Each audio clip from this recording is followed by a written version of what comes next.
Hi girls, so it's time for a TTC update again. Um, I do have some news, more than no news. I'm actually cycle day 1, so AF showed up today. Um, and I thought I would be really disappointed, but I'm pretty much okay with it. Like, my husband and I kind of believe that God will bless us with a child when the time is right for us. So even though, we have it in our mind that now is the time, we're pretty at peace with knowing that God's going to give us a child when the time is right for us. So we're not really like down and sad about it because we pretty much trust that He knows better than us when the time is right. So that's kind of how we feel about it. And yeah, so I don't have much to say besides that. Obviously, I guess one thing I have to say is the past couple months, even before we were trying to conceive, I've been really nauseous in the luteal phase. And I was on like hormonal birth control before I got pregnant for like years. So I'm not used to like my own body's hormones. But does that happen to anyone else where they just feel like constant nausea in their luteal phase? Um, it hits me like about 1 or 2 in the afternoon. It lasts till like 6 at night.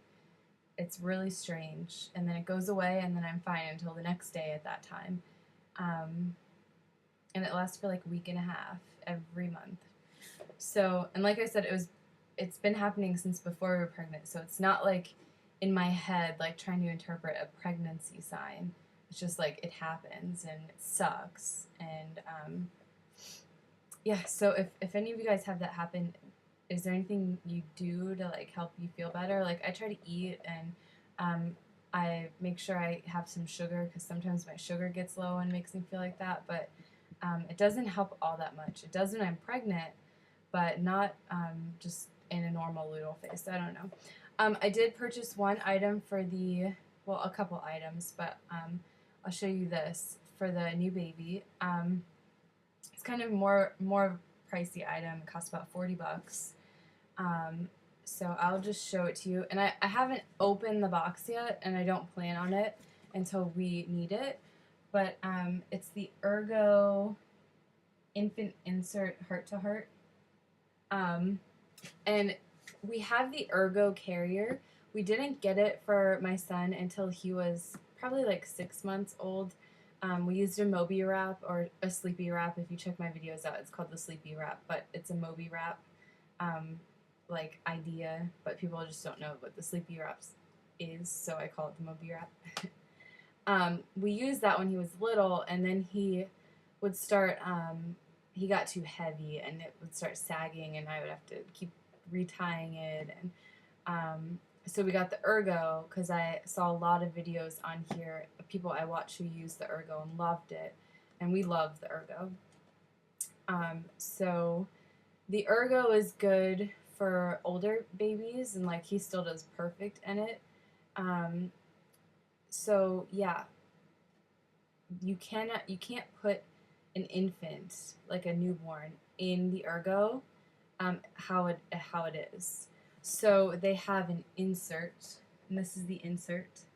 You can see how it's kind of like stuffed in there to help support the baby a little bit more. It supports their head and just generally gives them more support. So you put this in the Ergo, and then you can carry an infant in there. And there are 2 different kinds of inserts. There's just the regular Ergo infant insert, and then there's the Ergo heart-to-heart insert. The heart-to-heart lets you wear them heart-to-heart, so they're facing you.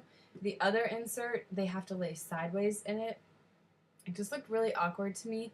And this is the newer technology. So that's why we chose this one. I watched some reviews on the difference between the two, and this is supposedly a lot more like it supports their spine and spinal development a lot better than the other insert. The other insert is cheaper, but this supposedly is a lot better for them. This is what the insert looks like, and how they kind of sit in it. It kind of gives them like a little support here where their spine is, so they're not all like curled up on their side. They actually have support right here. So yeah, that's the item we got. I probably won't do another update until I start fading into my ovulation OPK positive. Yeah, so I think that's it for this video.